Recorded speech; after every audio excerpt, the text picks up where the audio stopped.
আমি জ্যোতিষ সম্রাট বিনয় শাস্ত্রী। আশা করি ঈশ্বরের কৃপায় আপনারা ভালোই আছেন। আজকে আমার ভিডিওর আলোচ্য বিষয়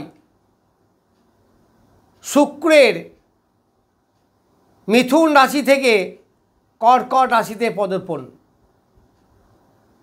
এই মিথুন রাশি থেকে কর্কট রাশিতে মানে লগ্নে পড়ছে, অর্থাৎ লগ্নভাবে শুক্রের অবস্থান হচ্ছে।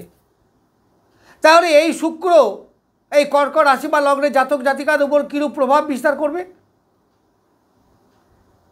এই শুক্র এখন পুনর্বসু নক্ষত্রে আছে, অর্থাৎ পুনর্বসু নক্ষত্রের চতুর্থ পদে। তো চতুর্থ পদ এটাও কিন্তু একটা ভালো তত্ত্বে পড়েছে। তাহলে শুক্র নিজে হচ্ছে জলতত্ত্বের গ্রহ, কর্কট রাশি জলতত্ত্ব, তাহলে দুটোর মধ্যে মিল আছে, অর্থাৎ কমফর্টেবল জায়গা, স্বাচ্ছন্দ্যপূর্ণ জায়গা, যে জায়গায় বসে কাজ করবে সেই জায়গাটা তো ভালো হতে হবে। তাহলে সেই জায়গাটা বেশ ভালো জায়গা। এই বৃহস্পতি শুক্র তাহলে এই কর্কট রাশি বা লগ্ন সাপেক্ষে চতুর্থপতি এবং একাদশপতি, তাহলে চতুর্থের ফল দেবে। তাহলে মায়ের সঙ্গে সুসম্পর্ক, মায়ের শরীর স্বাস্থ্য ভালো থাকবে, মায়ের সঙ্গে গভীর সম্পর্ক, অর্থাৎ মায়ের কাছ থেকে অর্থের হেল্প পেতে পারেন, মায়ের সুনজরে পড়া। আবার একাদশপতি মানে আয়, উপার্জন, বাইরের পরিচিতি জায়গা থেকে সাপোর্ট, এইগুলো আপনারা পাবেন। তাহলে এই যে চতুর্থপতি, যারা হায়ার সেকেন্ডারি লেভেলে পড়াশুনো করছেন তাদের পক্ষে বেশ ভালো, যারা টেকনিক্যাল লাইনে পড়াশুনো করছেন তাদের পক্ষে বেশ ভালো, এমনকি যারা মেডিকেল লাইনে পড়ছেন তাদেরও ভালো। তাহলে এই চতুর্থপতি হওয়ায় তার গৃহে একটা শান্তি, গৃহ শান্তি বজায় থাকবে, শরীর স্বাস্থ্য মন মানসিকতা ভালো থাকবে। গৃহ নির্মাণ যারা করতে চাইছেন তারা করতে পারবেন, এমনকি ফ্ল্যাট কিনতে যারা চাইছেন তারা ফ্ল্যাট কিনতে পারবেন, কেনার সময় কিনতে পারবেন যদি আপনার দশা পারমিট করে। আমি শুধু শুক্রের গোচর ফল বলছি। আবার এই শুক্র একাদশপতি হওয়ায় গেন। আবার এই শুক্র লগ্নে বসে সপ্তমে দৃষ্টি দিচ্ছে, তাহলে সপ্তমে যদি দৃষ্টি দেয় তাহলে দাম্পত্য জীবন ভালো। এই কর্কট রাশি, সিংহ রাশি, এদের দাম্পত্য জীবন খুব একটা ভালো হয় না, ডিস্টার্বিং হয়, কিন্তু এখন হবে এই বলবান শুক্রের দৃষ্টি পড়ার জন্য। এই শুক্র সপ্তমে দৃষ্টি দেওয়ার জন্য সুন্দর একটা ব্যবসার জায়গা তৈরি হবে।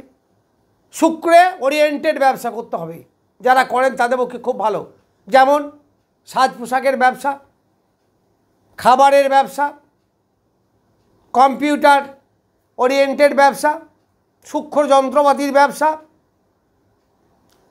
তারপরে কি বিউটি পার্লার বা এই ধরনের সাজসজ্জা করা হয় যে ব্যবসাগুলো, এইগুলো পাবেন। আবার দাম্পত্য জীবনে romance, both physically and mentally happiness আপনাদের থাকবে। এই শুক্র লগ্নভাবে বসে আছে, তারপরে আপনার নিজের মন মানসিকতার মধ্যে একটা রোমান্স, একটা আনন্দ, হ্যাপিনেস ভাব, এইগুলো আপনার মধ্যে থাকবে, শৌখিনতা বৃদ্ধি হবে, এই সময় আপনারা দেখতে পাবেন। এই শুক্র যে নক্ষত্রে বসে আছে তা হচ্ছে ষষ্ঠপতি এবং নবমপতির নক্ষত্রে। তাহলে ষষ্ঠপতি কী দেয়? যাদের রোগ, শত্রু, মামলা মোকদ্দমা এই সব রিলেটেড যারা আছেন তারা সেগুলো থেকে অনেকটা রিলিফ পাবেন, অনেকে রোগ মুক্তি ঘটবে। যারা বয়স্ক লোক আছেন, শরীর স্বাস্থ্য নিয়ে খুব ভোগেন, তাদের এই সময় একটু ভালো থাকবেন, ওষুধ খেতে কম হবে, ডাক্তারের কাছে কম যেতে হবে, এইগুলো আপনারা দেখতে পাবেন। আবার নবমপতি হওয়ায় ভাগ্যের সাপোর্ট আপনি পাবেন, পিতার সহায়তায় উন্নতি আপনার হবে। যারা চাকরি করেন বসের কাছ থেকে উপকার পাওয়া, স্টাফদের সঙ্গে একটা সুন্দর সম্পর্ক তৈরি হওয়া, এইগুলো পাবেন। আবার একাদশপতি হয়ে লগ্নে বসে থাকলে কী হবে? আপনাকে প্রচুর অর্থ দেবে। সে অর্থ দেবে কাকে দেবে? লগ্নকে দেবে। লগ্ন মানে কি? জাতক নিচে, আপনি নিচে, তাহলে আপনার অর্থ উপার্জন অনেকটাই বাড়বে। এই একাদশ থেকে রোগ মুক্তির বিচার করা হয়, একাদশ থেকে দাম্পত্য সুখ বিচার করা হয়, একাদশ থেকে স্বামী স্ত্রীর মধ্যে বন্ডিং, এইগুলো বিচার হয়। আপনার ইমিডিয়েট দাদা দিদি তাদের কাছ থেকে হেল্প পাওয়া, এইগুলো হয়। তাহলে এইগুলো আপনারা পাবেন। অর্থাৎ এক কথাই বলা যেতে পারে যে লগ্নে শুক্র জলতত্ত্বে বসে থাকার জন্য সে ভালো ফল দেবে, বেশ ভালো ফল দেবে। আবার অনেকের মধ্যে যাদের প্রেম প্রীতি ব্যাপারে ব্রেকআপ হয়ে গিয়েছিল, আবার নতুন করে হতে পারে, কারণ পুনর্বসু নক্ষত্রে আছে শুক্র, প্রেম প্রীতির কারক গ্রহ। আবার নতুন করে অনেকের প্রেম প্রীতির মধ্যে অ্যাডিক্টেড হয়ে যাওয়া বা নতুন প্রেম সৃষ্টি হওয়া, এইগুলো হতে পারে। প্রেমের মধ্যে একটা সুন্দর মধুর সম্পর্ক তৈরি হওয়া, এইগুলো দেখা যাবে। তাহলে শুক্র আপনাকে এই ফলগুলো সব দেবে। আবার শুক্র লগ্নে বসে আছে, তার মানে আপনার শরীর স্বাস্থ্যও নিশ্চিতভাবে ভালো যাবে, কন্টিনিউয়াসলি এখন ভালো যাবে। আবার প্রথম চরণে বসে আছে, প্রথম চরণটাও কিন্তু বেশ ভালো, কারণ প্রত্যেকটা নক্ষত্রে যে 4টে চরণ, তার মানে পুনর্বসুর এটা শেষ চরণ। আবার কর্কট রাশি বা লগ্নের প্রথম চরণ। তাহলে এই চরণে বসে থেকে আপনার শরীর স্বাস্থ্য ভালো রাখবে, মন মানসিকতা ভালো রাখবে। তবে একটু আপনাকে ইমোশনাল করে দেবে। হঠকারিতা কিছু করবেন না, একটু সময় নিয়ে চিন্তা ভাবনা করে কাজ করবেন। পরের কথা অত শুনবেন না, একটু নিজে ভালো করে ভাববেন, তারপরে আপনি ডিসিশন করবেন, নেবেন হোয়াট শুড ইউ ডু। এরপরে আমি বলবো একটু নক্ষত্র ফল। তাহলে এখানে 3টি নক্ষত্র আছে। একটা যে পুনর্বসু নক্ষত্র, যার অধিপতি বৃহস্পতি, এই পুনর্বসু নক্ষত্রের 4র্থ চরণ এটা। এরপরে আছে পুষ্যা, খুব ভালো নক্ষত্র, যার অধিপতি শনিদেব, 13 ডিগ্রি 20 মিনিট, তার 4টে চরণই এখানেই আছে। এরপরে অশ্লেষা নক্ষত্র, যার অধিপতি বুধ। এই অধিপতি বুধ যে ওই ঘরেই বসে আছে, তাহলে সেও লগ্নে আছে। তাহলে এখানে একটা ভালো সম্পর্ক পাওয়া যাচ্ছে, বুধ এবং শুক্র একসঙ্গে জড়িত আছে, এটা একটা রাজযোগ। বুধ এবং শুক্র একই গ্রুপের গ্রহ, অর্থাৎ পরস্পরের মধ্যে দারুণ মিত্রতা আছে। তাহলে মিত্রতা থাকলে একে অপরকে সাহায্য করবে, তাহলে এই নক্ষত্রে ভালো ফল পাওয়া যাবে।